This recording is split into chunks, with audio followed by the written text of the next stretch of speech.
There we go. And when we get down to the conversation piece at the end, the second part of the meeting, I will stop the recording. I just wanted to have this in case I had a few people that couldn't be here and may want to hear what Bill has to say this morning. So we've already welcomed everybody in. I'm going to run through some updates quick, and then I have Bill Webb, who's the CEO of a new association. It's the Associated Industries of Texas that ties to CTE as perfectly as anything can. And so I'm really excited to have him here and start him having engaged with us. Upcoming events, some things I want you to be aware of, some that I've told you about before, one that I want to talk through a little bit that you maybe are not aware of that I think I would like you to know about. I've said I was going to start giving MOA tips each week. So our MOA tip, and then we'll have time for collaboration. One of the first things that I wanted to share as an update is just as a reminder that the TSI 2.0 is now the assessment that is needed. So I know some of you, you have to manage a lot of the CCMR components. And so TSI is an important piece for you. But even if you don't do that, if within CTE, this becomes important because for a lot of your college dual credit courses, your students may require to be TSI tested, and some of them they just have to be tested.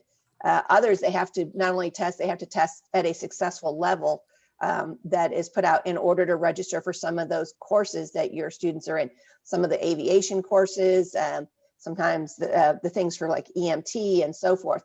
So you want to make sure that you're aware that the new TSI 2.0 released on January 11th. There is a training that you can attend if you would be if maybe you have you're going to have anybody that needs to take this because of your CTE programs. You're going to do a common testing date at one of your sites and bring them in. Somebody has to be trained before that you can offer that. So the link to register is there, and I will post this PowerPoint after the fact, like I always do, on the website. Just kind of for your information purposes, if you do ACT, SAT, school day administration in your districts, the deadlines for registering is the first day. When it's actually going to be offered are those later dates. Those dates are a little bit offset from what sometimes they typically are. And so, but those are important dates a lot of times for you to make sure you don't schedule certain things. You may not be a piece of this, but it's good to have them on your calendar because a lot of your students are going to be affected by this. And so, you wouldn't want to have, a big career exploration event or something like that on a day that a lot of your students would be testing. College preparedness services and supports. The College Board has released their scholarships. This came out yesterday and was posted from Advanced Academics.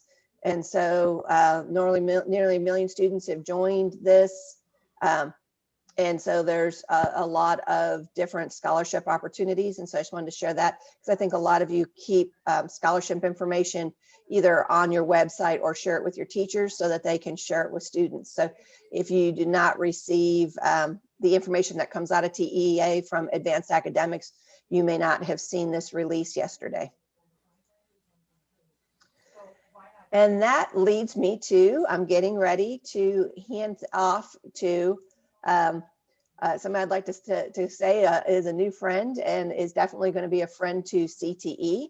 And that is Bill Webb. He's the president and CEO of Associated Industries of Texas. And this is just a bit of a screenshot off of their website. I have his contact information on the slide. I have a link directly to the website that they have started building. And when you take a quick look at what's highlighted here, you will note that that is, the world of CTE that we are seeing things linked. And so without further ado, I want to stop sharing. And I want to thank Bill for being with us today and go ahead and introduce and let Bill go ahead and speak to you. Well, great. Thanks. Can you hear me okay? Yes, we can. Great. Well, so Lisa, thanks. Not every day I get called friend, so that's a good start to the day. So I am in South Lake. That's where I'm based out of. My wife actually works for CISD in administration. I've been very involved in our schools. I have 3 boys in school, and all in high school, and been very involved in our district here. This all started probably just as COVID was beginning to roll out, and there were several large employers of skilled trades types in the DFW Metroplex who came to me because of my past experience in the association world and asked me to consider forming an association that was focused on bringing young people into skilled trades positions in Texas. And, their real impetus is they need those people in the future. So I've been a part and am a part of a lot of different associations, industry associations, who all have this as an element of what's important to them and their objectives, but none of them get up every day with that being the primary focus. So we have officially formed the association. I am the president and CEO. Our members are employers of skilled trades professionals in the state. Our members represent everything from, people who need technicians to truck drivers you just go through the gambit, and that's who our members are and who they will be in the future. Without getting, too deep and too long, our focus is really to do 2 things. One is to create a virtual tool book that we could put in the hands of middle school and high school counselors to give them the tools that they need to help convince children and their parents that these skilled trades jobs are not something you do if nothing else works out, that it's their primary, that they're a primary opportunity. We're trying to reduce the stigma around those jobs. In the spirit of full disclosure, I came out of the trucking industry ownership, and we've always had a shortage of truck drivers. And 20 years ago, truck drivers came off the farm. Their dads, their granddads, their great-granddads were truck drivers. And I say, it was predominantly males, and that's no longer the case. Most of the people we get into the trucking industry, to be honest, have failed at something else.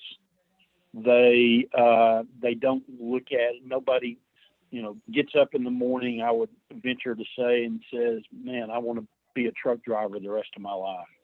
And I think some of these other skills, fall into that same category. So we want to develop a virtual toolkit that we can put in the hands of those people who help young people make decisions about their careers. And then second of all, we want to produce and are in the process of developing a mobile unit that we could take around to middle school and high school campuses that use technology to let these young people see what it's like to be in these skilled trades jobs using technology. So, if you want to be or want to see what it's like to be a forklift driver, to be a welder, to be, on the manufacturing floor, we plan to use technology in this unit and produce, quite frankly, a cool factor that when we pull up on a campus that the young people want to come and come into this unit and see what it's like. It's about $1.5 million unit when it's over with. And again, the whole idea is to simply use these 2 tools to influence young people to at least consider these jobs, consider these careers, and give them and the people who influence them the kind of information they need to help them make that career choice. So, we can't help but be political because everything comes down to money and funding. So we will certainly, fill that role when it's appropriate, but that's not our primary goal. Our primary goal is to influence young people and then give people in school districts the the tools that hopefully they need to be able to do that. And then the last thing I would say is, when we started developing this, the focus was really on how do we connect the people who hire these people to people who want to be hired in these jobs. In other words, there's a lot of community colleges and for-profit vo-tech schools and others that are out there in this world, but our members are the ones that actually hire these people. So how can we connect them to the people who are influencing these young people? And so that's really how I got in contact with Lisa originally, and she was very gracious in talking and sort of helping me understand what we could do. But the bottom line is, we want to connect the employers to the people who are influencing these careers. Not that we're going to bypass community colleges or any of that. That's not our focus. Our focus is, if I need 50 new technicians a year, I want to get to those, people when they're making a career choice. We want to invite them into our apprentice programs, and we want to convert them from an applicant to an employee as soon as possible. So that's what our association is focused on. My life is sort of lived at two different levels. One is working with the companies who are our members, and then now through Lisa, working through groups like this to make that connection directly. So I could go on and talk for hours, but I won't. I'm hoping to have an opportunity to make a more significant presentation in the future, and Lisa has facilitated that. But right now, I just sort of wanted to get the concept out there. And if anybody has any specific or non-specific feedback, I'm certainly welcome to it. But good or bad, this won't be the last time you hear from me. It's a very good thing, Bill. I mean, like I told you before, this is your target audience when you're talking about the people who work with students that have the desire to hear the message that you're sending and to be linked to the jobs that you are talking about. One of the things I wanted to share with the group, as I've been meeting with Bill, we're going to be the center point for this to start, because he happens to live in Southlake. He is here in Region 11. This is going to be a statewide initiative, but it's kind of a build as they go, and are in the process of getting this up and running. And so we really will be able to be the benefactors of the initial onset of all of this before this starts to spread across the state. And they're starting to build more and more of their associates members. He's already in contact now with Interlink, so that he can be reaching out to other like-minded industry individuals that want to join him on this. This is his first chance to start to be out in front of the educator side of this. He is going to do a formal presentation on the 27th at our big group meeting, but what he and I talked about is, we thought this would be a good place for him to have a little bit of back and forth conversation with some of you, to kind of share your thoughts and maybe prompt ideas you would like to put forth to him. What I'd like to ask first is, if you could put in the chat, yes or no, if you do apprenticeships at all with your students already.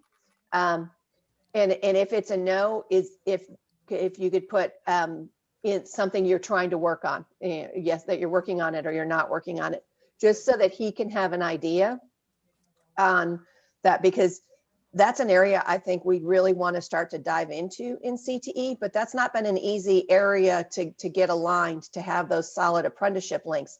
And we now this may be a conduit for us to be able to start to build those for our students, versus an unpaid, internship that's temporary. They truly start that formal apprenticeship pipeline that's going to lead to some of those real high-paying, high-skilled jobs.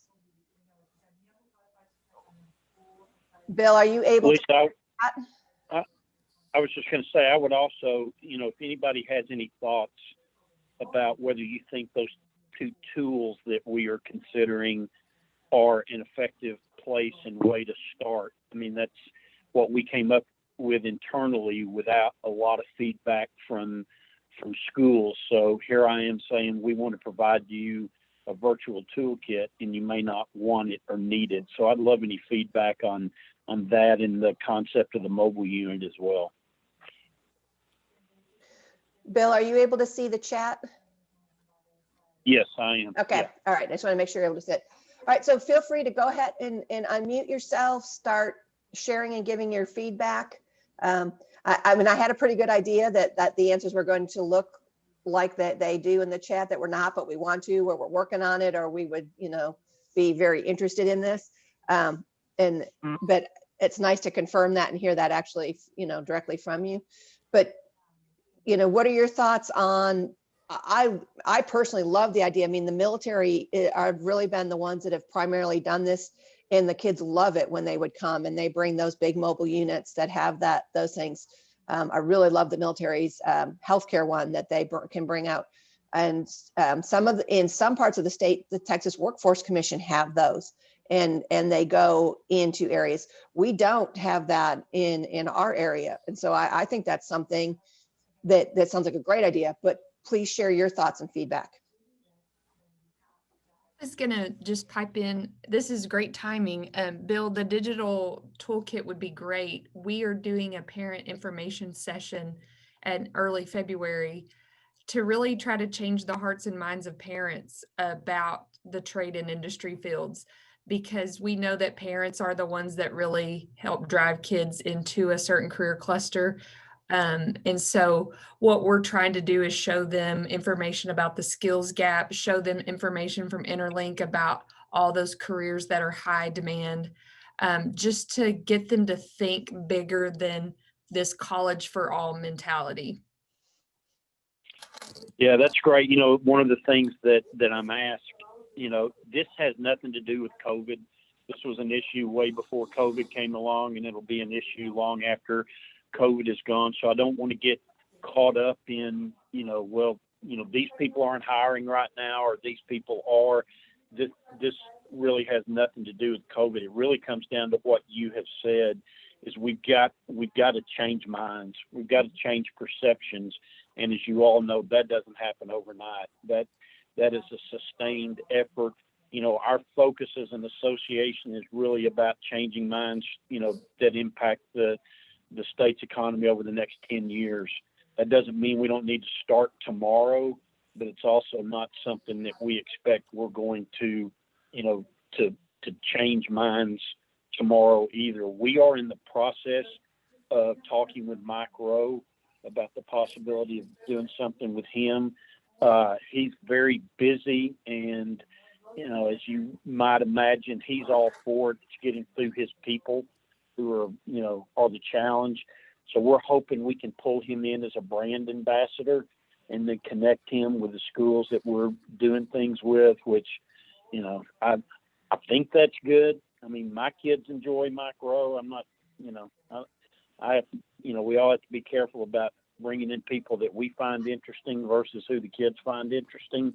But we do think there's some opportunity there, knowing that parents are really who we need to influence. So we are working to try to bring Mike Rowe into our program as well. And I think I had mentioned it to you before, Bill. Mike Rowe has presented more than once at the National Skills USA conferences. Very well received by the students. The students that were in attendance at one of those, they're part of the opening to one of his shows, because they filmed him speaking and the crowd response, and that's actually in the lead-in. So the students who are already in these kind of programs in the schools that were linked to the stuff that he highlights, and it was a really positive experience. That's good to know. I mean, I was just going to say, one of the things that I'm hoping that we can do is, while we're getting an opportunity to talk to, bigger groups, and that next meeting obviously will be so, ultimately what we're trying to do is connect individual employers with individual school districts. I mean, that's what's going to work. Yes, I mean, we can do all the big picture stuff we want to, but when we're really going to have success.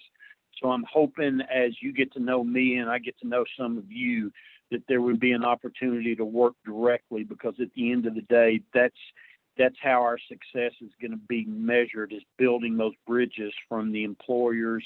And then once we built that bridge and that connection's made, then we can sort of back off and go work somewhere else. But building those connections is going to be a big part of what we're trying to do. Can I ask for the group to type your school district in the chat? I know where all of you are from, but he doesn't. So that kind of lets him get a sampling of whereabouts everybody's from. Awesome. JJ Ayers typed in there, and I see he's gotten tied up with somebody talking to him in his local district. He asked if you are aware of Mark Perna, and I don't know that I did bring him up to you. We have some districts that are heavily involved in working with Mark Perna. He is out of Ohio, but he works with school districts and helping students start at a very young age to determine kind of their path in life, and they're tied to their interest to their careers. And so it is another name that if you are not aware of, Bill, it may be somebody that you want to connect to. I'm not, but I am now, and we'll definitely look into it. I can probably help connect you with him. We'll do that after the fact. Great. All right, what else? Anybody else have thoughts to share with him on maybe what you would like or would need out of a virtual platform, out of a traveling system that came to your campus, to your districts?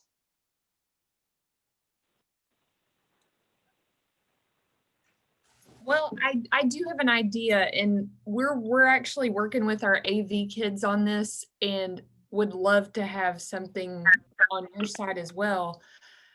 Interviews with employers of what they're looking for in an employee, with people that are tied to our career clusters, maybe someone that is the hiring manager for a manufacturing company, and talking about how they look for people right out of high school that have these trainings or these skills or these certifications. So some kind of video compilation that maybe the career pathways kids could see in the 8th grade would be very helpful. If you have those connections, that would be fantastic. Yeah, that's great feedback. I love that. Yeah. And that's something that I kind of had on my radar, and I'd already talked with Candy at Interlink about wanting to do, and maybe housing some of those on my website. But Bill may be kind of the trifecta of us being able to look at putting it together, and then I would have the website or his website. It was stuff we could house probably in both places, and be a clearinghouse where people could access that. So I think that's a great suggestion. One thing that we talked about last week in our coffee and conversation with the workforce is virtual job fairs. So like participating. So, I mean, we're in Burville ISD right next to you, and we've got, like construction technology, auto technology, and to know where the jobs are or apprenticeship opportunities are, and some type of connecting the students virtually right now because of COVID, and virtual job fairs would benefit definitely. That's a great idea, Yeah. Allison. That is a great idea. And one of the things that I think, you've got my contact information, but if you have something like that coming up, I'll be the first to admit it's going to take us a little while to get up to speed on those 2 tools that I talked about. But on some of these other things, if you have something coming up, and there's an opportunity to jumpstart either, that relationship or that conversation, please reach out to me, because then I could focus on trying to connect, specifically to Birdville or Grapevine or Weatherford or wherever we're talking about, and not have to wait till we roll something out on a more macro level. So if there is something coming up and there's an opportunity, I'd love to hear about that and see if we could jumpstart that. And Lisa, you could connect him with Renee, right? I can connect him with Renee for Tarrant County, and Danielle for the donut, so that we're kind of encompassing more of our people. It might be something we could also run out of as a combination of both of them, because they kind of compete with each other. But if I house something out of Region 11, they both can assist with it. And then, so then I don't have to worry about is somebody in Denton County or Johnson County or Weiss, so that everybody would be able to benefit from it. A virtual student job fair that is specifically tied to trades, I think is a great thing. How early in the, tell us time frame in the year, would May work for that?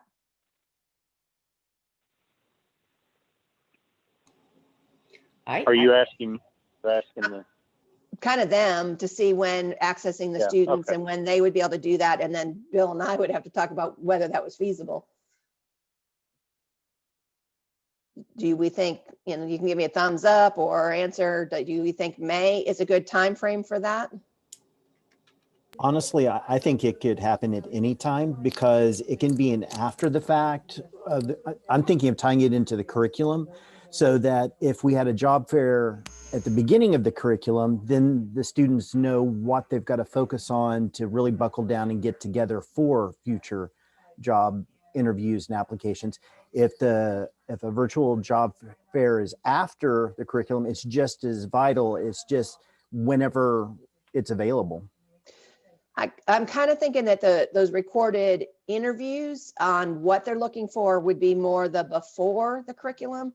The job fair would be people who are actually looking to hire your students. Now, Whether, you could have before virtual apprenticeship opportunities. yes. At the beginning of the year, virtual job fairs at the end of the year. And we could maybe see about doing the job fair at the end of this school year and see if we could build for this over the summer, an apprenticeship one that we could do right at the start of next school year. Bill's probably thinking, oh my goodness, what have I gotten myself into with these people? No, I knew what I was getting into. I just, the challenge is that we have so much to do. You can, we talk in business all the time. You can be busy right into bankruptcy. We could be busy doing these things. I just want to make sure that, with our limited bandwidth, that what we're doing has the potential for the most impact. And I think that's what this does. I mean, it helps make sure that we're not just being active for the sake of activity. We're actually doing something that's going to be helpful and makes things, better in the shorter term, because ultimately we've got to figure out how to be effective as soon as we can, and getting as close to the grassroots where these young people are, I think, is the best way to do that.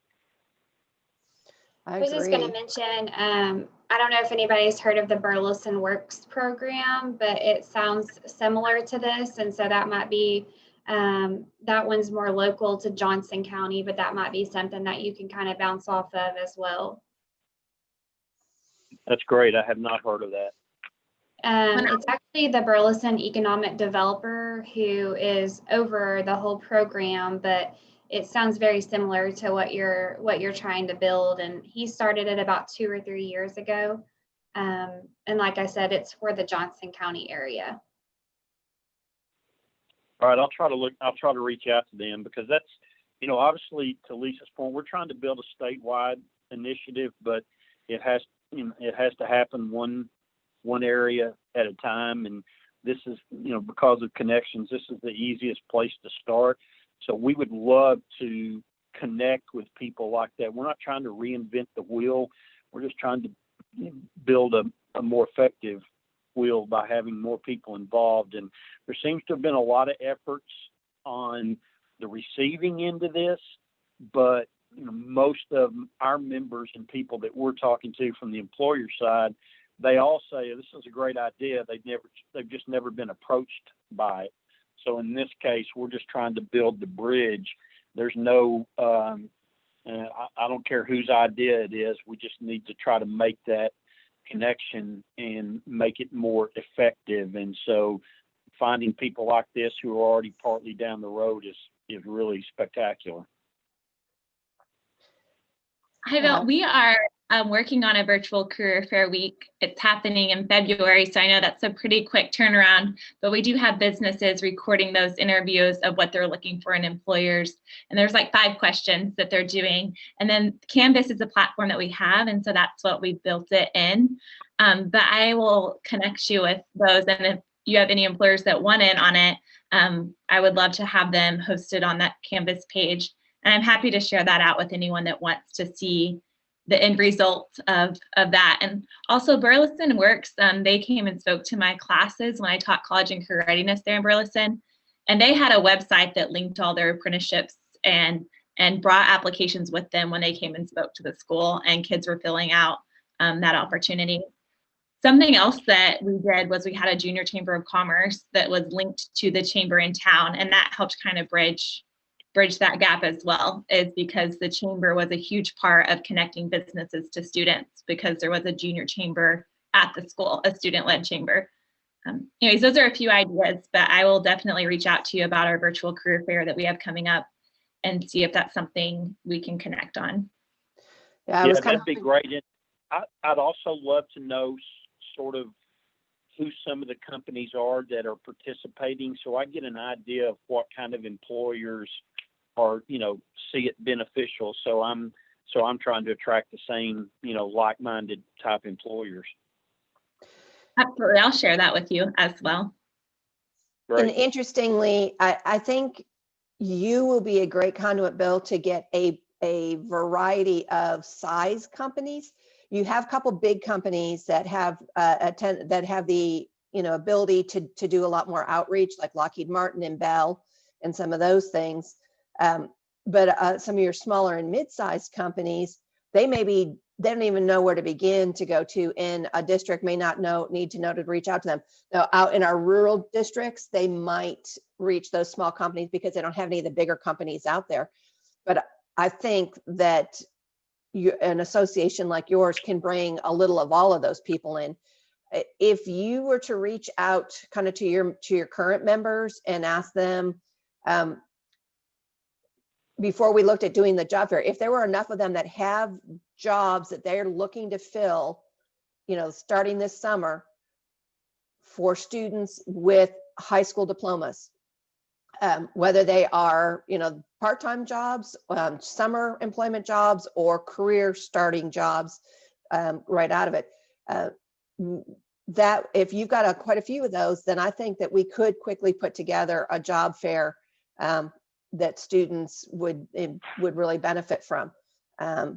And because we have a lot of our school districts, their students are in these programs and they're earning some pretty high-end, skills already in the high school programs that have them prepped to go into some of these skilled jobs. And we talked about this in the beginning, the misnomer that every kid needs to go to college, when that's been sold in our country for a very long time. And I always feel a little funny saying that's, because I certainly am pro-education. I have educated and I love what I've gotten to do with that. But not every job is that the best fit for. There are 100 technicians for every 1 engineer in a company. So if 100 of our kids go and get engineering degrees, they're going to have a lot of debt, and they're still going to be doing the jobs that the technician was doing that didn't require that 4-year degree in order to do that. And so we have a lot of our programs, and people here could probably share a little bit with you on some of the types of programs their students are leaving with, some of those skilled welding, some of the pre-electrician stuff.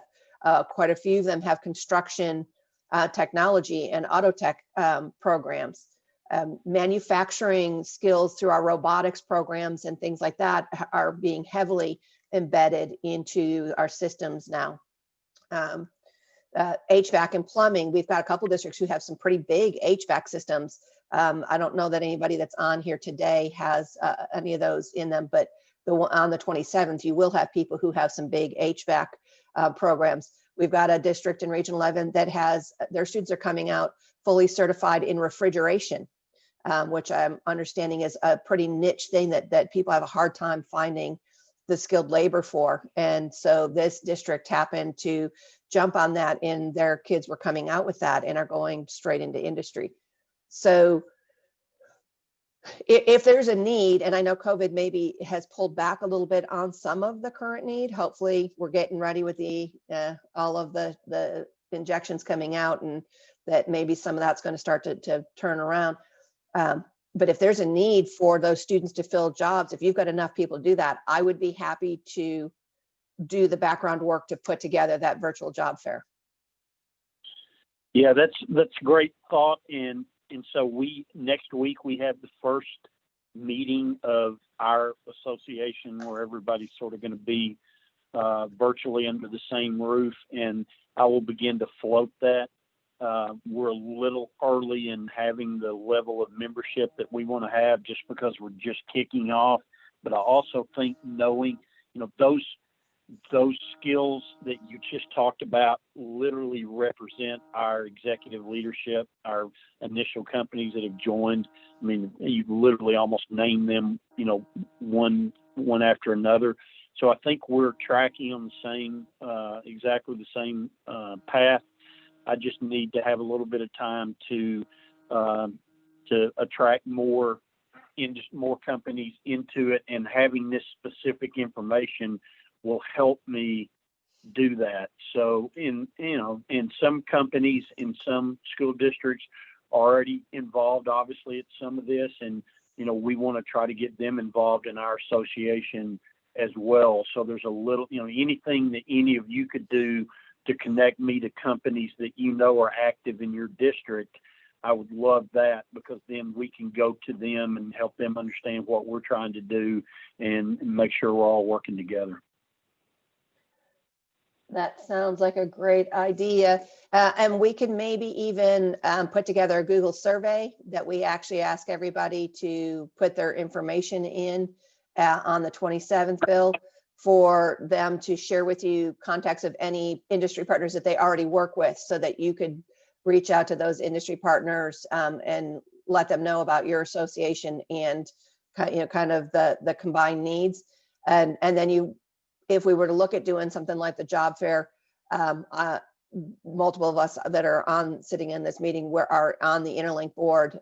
We can certainly reach out to all of the industry members that are already engaging with Interlink and do that.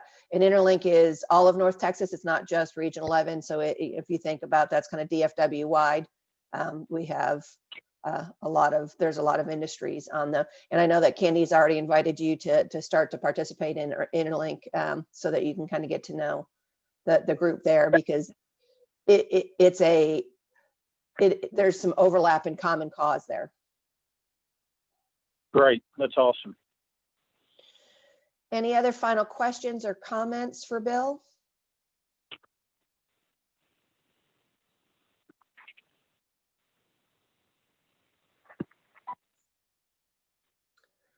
I'm not hearing any come in. So Bill, I want to thank you so much. And like I say, you guys kind of got the heads up on this. He is going to present a little bit more formally to the whole group on the 27th. But I'm really excited about how this is starting, and that we managed to be the kind of the ground zero for the start of this, because I think this is likely to become something very large in Texas as it goes forward. Yeah, that's absolutely. I appreciate the opportunity, and I know y'all have a lot on your plates, but our job is to try to make your life simpler, not harder. So anything we can do as a resource to do that, we certainly intend to. I think I'm already on the board of Interlink now, and anything I can do with any of your individual schools. A couple of you have asked me about that in chat, and I'll respond. But I'd love to do that and get involved in any way I can. We all know it's gonna sort of happen one school, one district at a time. That's where the success is going to come. You are correct. Thank you so much, sir. We appreciate your efforts, and we appreciate you taking the time to be with us this morning. All right. Thanks very much. Take care. Okay. Take care. Bye. All right, I'm going to go ahead. I think he's probably going to stay on in the background a little bit, and because I think he's answering some private things that have come into him through chat. But I'm going to go ahead and share my screen again.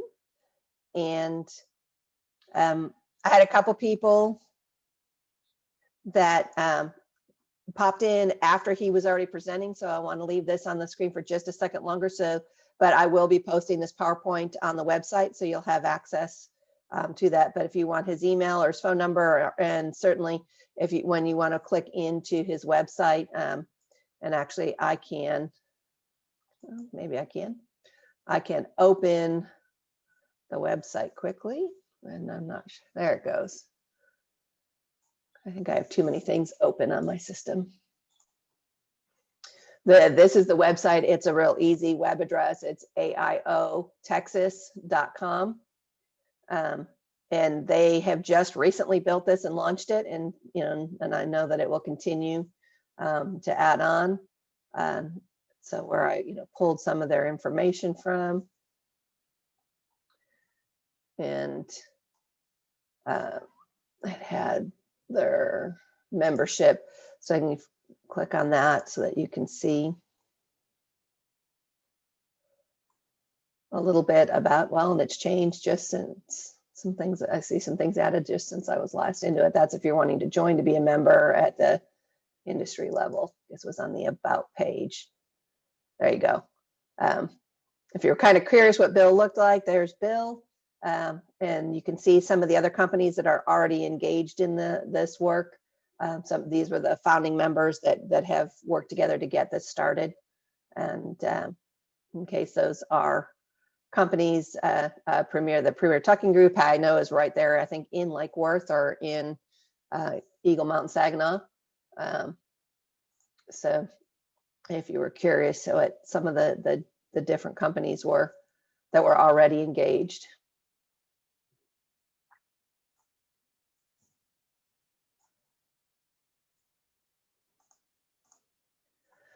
Quick reminder, we've mentioned it multiple times now, the CTE leadership meeting that's coming up. If you haven't registered, go ahead and get registered for that. It's on the 27th. For my SSA members, there's a meeting in the afternoon that's a private meeting. You have to be a member to attend. And so the information of that was sent out directly to members via email, but don't forget you register for both separately. They're two separate meetings. The Education Pathway Summit, so far our registration is fairly low for this, and I'm really, we've done a huge amount of work, and I'm really excited about the resources this is going to provide. If you have an education and pathway class program, whether you have just an individual class or you're running the whole pathway, please make sure your teachers know about this. There's no charge to it. They don't have to change your student schedule or anything. In the past, it was a live summit that was face-to-face. They had to arrange travel and bring their kids to UTA. It is virtual this year, but because it is virtual, there's a lot of things that we've been able to bring in. So we have people from the state level that are presenting. We have superintendents of the year and teachers of the year that are sharing information. We have people from the Department of Education at the college level that are going to do trainings. We have people from both Region 10 and Region 11 ESCs that are doing trainings on things like how to understand what TEKs are and how they drive your lesson planning, and things that are meant for teachers, but that are being done at the level for high school students who are in these programs to understand and utilize. It'll be a plethora of materials that classroom teacher will be able to continue to access, but they can't get to them unless they register. So they have to register for the session, and then we'll be reaching out to find out how many students and different things. Also, UTA spent some money on swag and some things that they're going to get out to the teachers that are the people that register early. And they're going to be sending, shirts that the teachers can be wearing the day of the launch and some things like that. But they have to be registered in time in order to make that stuff happen. So please make sure that your education and training staff knows about this. I think that they're going to be really happy with it. There also will be pieces coming that are like how to apply for college, how to fill out your FAFSA, What does a college essay look like? Things like that. Virtual tours of a day in a life at a college campus. There will be a lot of great material. So again, I ask that you please share that out. Hey, Lisa. Yes. If we don't have this program, but we would like to attend this just to see what is out there, are we able to attend this? Because I know it's really kind of geared more towards like the teacher, but I mean, are we able to do that as well? Do you mean you personally? Yes. Yes, ma'am. Go ahead and register. Okay. When we do the reach outs and to gather the information on your students, your answer will be different to that than when the teacher says, I have, 30 students that are going to be a part of this, or I have students in this level of classes, because some of that's going to feed information to the college for them gearing, kind of the platform. And because it's both Region 10 and Region 11, the platform's going to be a secured platform held by UTA. But the TEA is really interested in this, and so they're going to be attending it and going through the stuff and looking at the possibilities of using this format statewide in the future. And so we're pretty excited about what we've been able to build. I've been able to, as people have been submitting to me their recorded sessions that they've done, I've been starting to go through them. I can tell you that the Elementary Teacher of the Year for Region 11's submission that I listened to last night made me cry. It was fabulous. And so I think people will really be happy to have access to this information. Next, this is a text quest. We've had them come and present. Our people, Shauna Ford is our library specialist for the ESC, and she can definitely help put you in contact with lots of resources. But TextQuest was one that we found worked really well for CTE because they had a lot of free, like IBC prep materials and different things that were built in the system. And almost all of the Region 11 school districts have TextQuest that they purchase through their library package, and you have access to it, that your teachers can have logins and all your students can get into it. But people don't necessarily know how to utilize it. There's an upcoming training that is kind of an expansion of some things that they're doing on college and career readiness. And so, you may notice that I'm starting to see more and more frequently, it no longer says college, career, and military readiness, that the M seems to be starting to disappear. I was in a CCR meeting yesterday instead of a CCMR, which makes me a little bit sad. I'm still hopeful that maybe we'll see some of that, because whether the word's there or not, we are still preparing kids for military. A lot of our students will end up choosing to use the skills that they're coming out of our programs with to get a head start on their careers in the military. So whether it counts for accountability or not, just kind of a plug for that.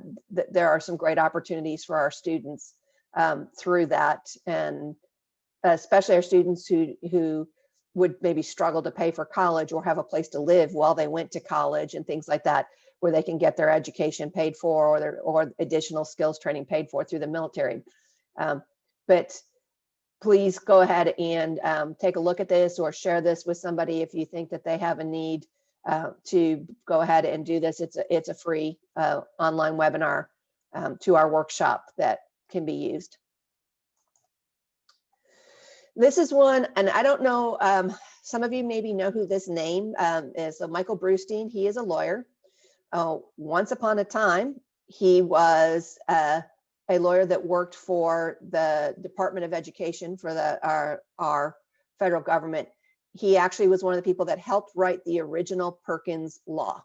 So when it was just Perkins, before it was Perkins 2, 3, 4, and now 5, he was one of the people that helped write this. He no longer works for the federal government. He just solely is an independent lawyer. In the state of Texas, this is who they often use to get their legal advice and their guidance for federal grants and so forth, including Perkins, but not just solely Perkins, also looking at other Title I things. I have had the pleasure to be in multiple meetings with him and in different trainings with him. He's fabulous. He is, not only is this man brilliant, but he also speaks in a language that I can understand. I don't feel like he speaks over my head and just completely uses legalese. He has written books. If you're in my SSA, I've actually purchased his Perkins or his Edgar book for you. It was a bright orange book that was all about how to implement Edgar and make sure you're following rules. And we went through a training on that because it kind of put it in plain language and helped you to make sure that you were staying within those guidelines, because as we know, Edgar is so much fun and lots of complicated pieces to it. He has a 3-day training. It is not a cheap training. It's 3 afternoons. It'll be he, and he's bringing in other people to do this. When I went through the agenda is very heavily Perkins. And so, actually, let me pull that over onto the screen. And so, when I looked at, the new UGG rulings that are getting ready to go into effect, they're going to affect anybody that uses Perkins funds or federal funds. And some of those things, even if it's state funds, are going to be affected by that because those state funds come from federal monies.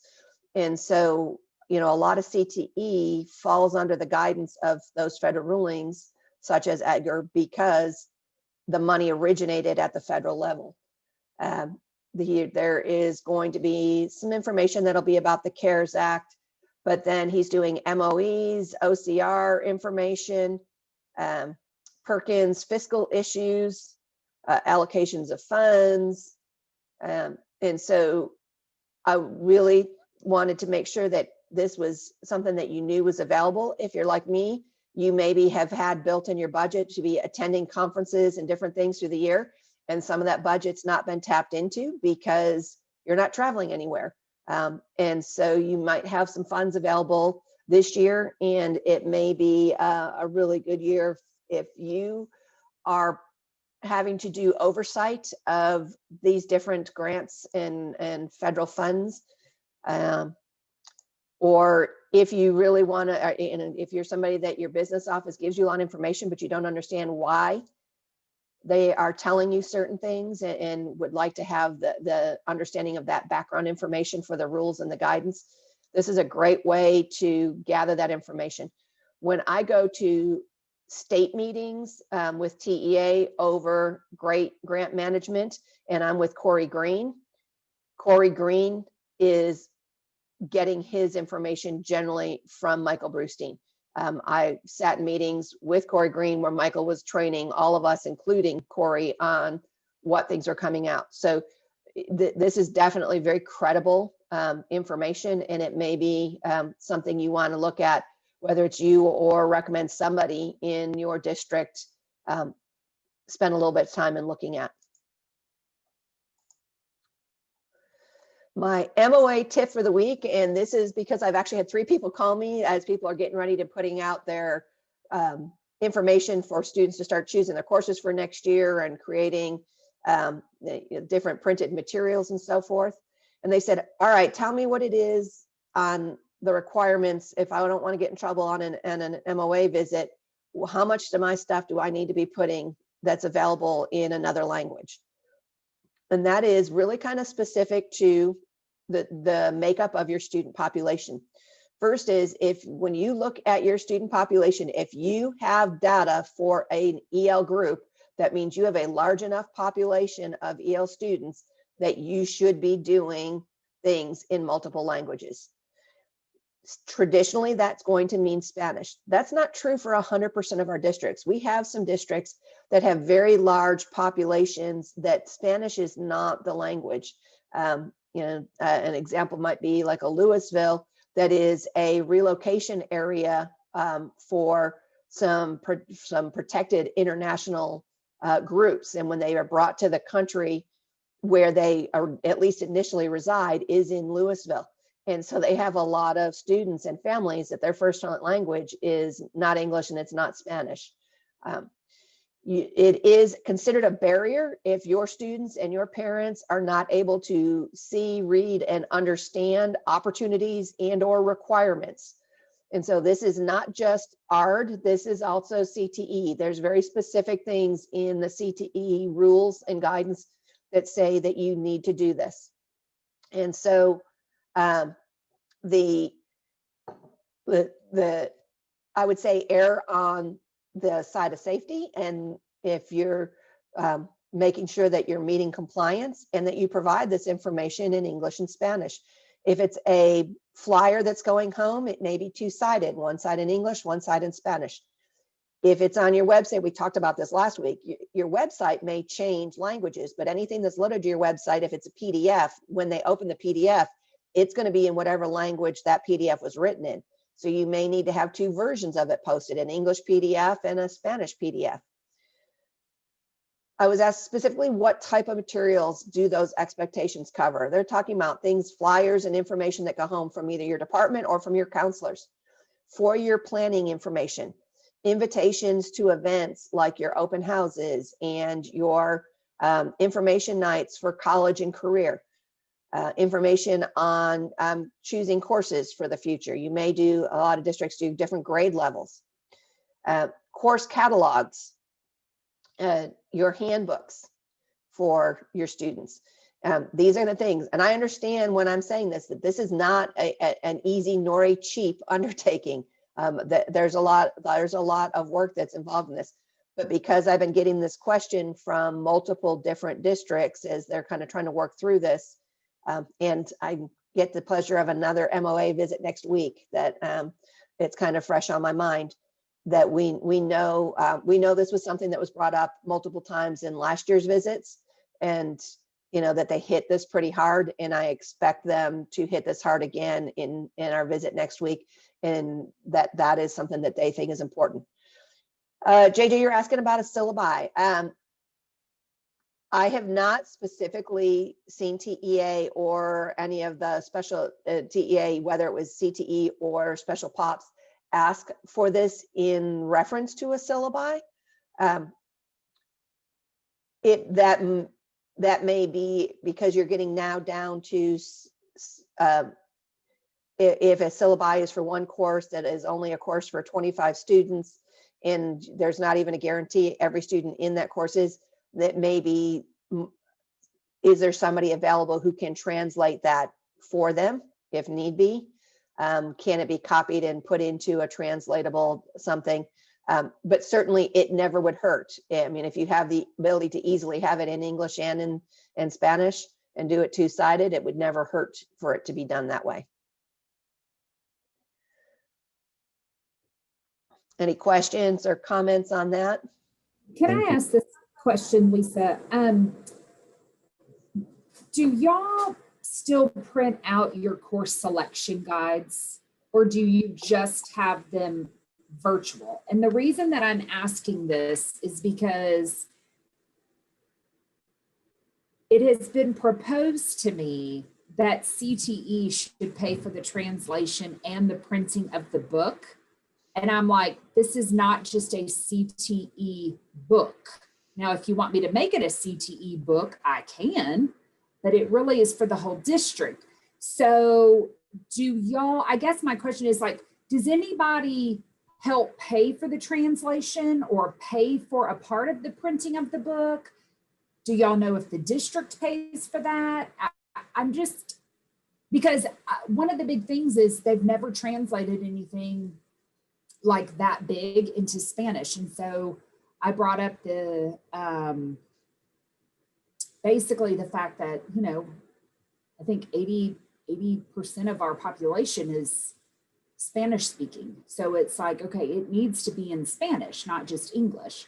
But I'm just trying to get a feel for how other districts have handled that, or if they've ever had to handle that. Just trying to get a feel, because when they said CTE pay for it, I'm like, this is not just a CTE book. But I can make Allison has unmuted, so have at it, Allison. Yeah. Hi, Jennifer. We have taken care of the planning guide for years and funded it, the printing of it. We used to split it with curriculum and instruction. It is quite an undertaking. I mean, we this year we are not printing for the first time in years and years and years. We're going totally online. Now, as far as the translation, you can cover that in the MOA, because we had an MOA, by making it into a PDF on your website and saying if you need it in another language to contact so-and-so. So you can be covered there. We've never had anybody ask us for it in another language. This year we're going totally online, where it'll be translated online. We modeled ours after Wiley's course planner guide. Our webman, our person that's over the web, works closely with that person in their district to model ours after that. So you might check out Wiley's. Ours is not up and running real well yet, but that's kind of the way. And it's for us to print, I think we spent, how much did we spend, Lisa, on that? I remember. I don't remember, but Thousands of it's dollars. huge, because we put it in the hand of every 8th grader in Birdville. Used to put it in the hand of every 8th grader, and it's a hefty book. I mean, there's a lot of course options in a district as large as Birdville, because I think it averages usually about 125 pages, right? Maybe more, and it's in color. And so it was a healthy hit to the budget. Yeah. So one of the things that was also interesting that came out, so during the MOA in Birdville last year, and so when their communications department came in, they were already working on a lot of this stuff, not because of MOA. There is some individual entities that don't even reside in Texas. It was an individual person who lived, I think, was it Minnesota, maybe, who just goes through websites randomly all over the country. And if they find anything that they think doesn't meet OCR, they start to file grievances on them. And somehow Birdville was one of the ones that they went after. And so Birdville had already had to start working. We weren't even aware of that on the CTE side, because it was something they were working with from the Department of Communications. But it had come from a completely different source, where they had gotten, really kind of harassed about this, which was surprising. Anybody else? Does anybody else print theirs anymore? I think a lot of districts print, like they do like a mini version. They don't do their full, they do more of the version that the counselors would use to help students, and not that true planning guide anymore. Well, I was going to jump in really quick. Here in Little Elm, we've been virtual for a couple of years now, from my understanding, even though I've just hit my 6-month mark here. But we still provide both English and Spanish in the form of a Google Doc. It's all handled through the curriculum and learning department, but we have probably 4 or 5 administrative assistants that are of Hispanic descent that do the translations for us. So we handle it in-house.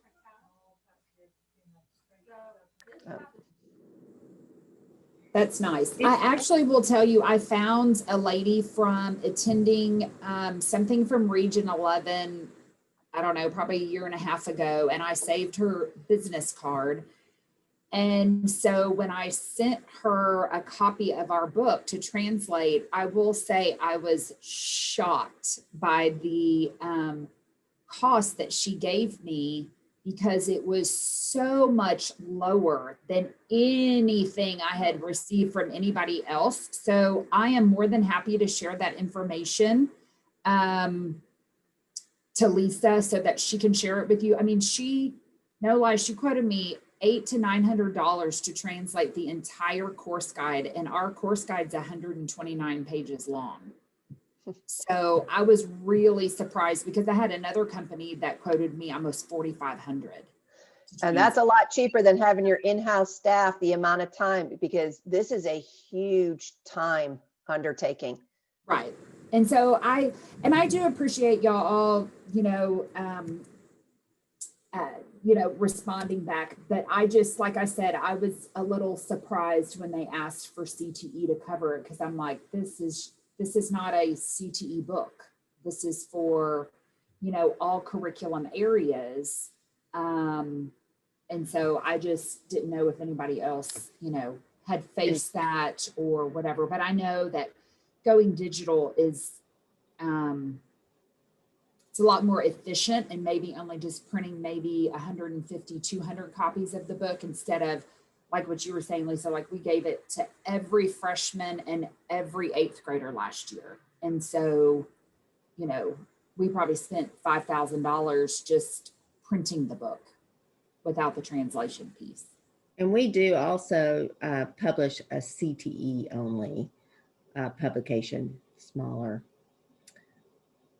But, and we print hard copies of that, and it's online too.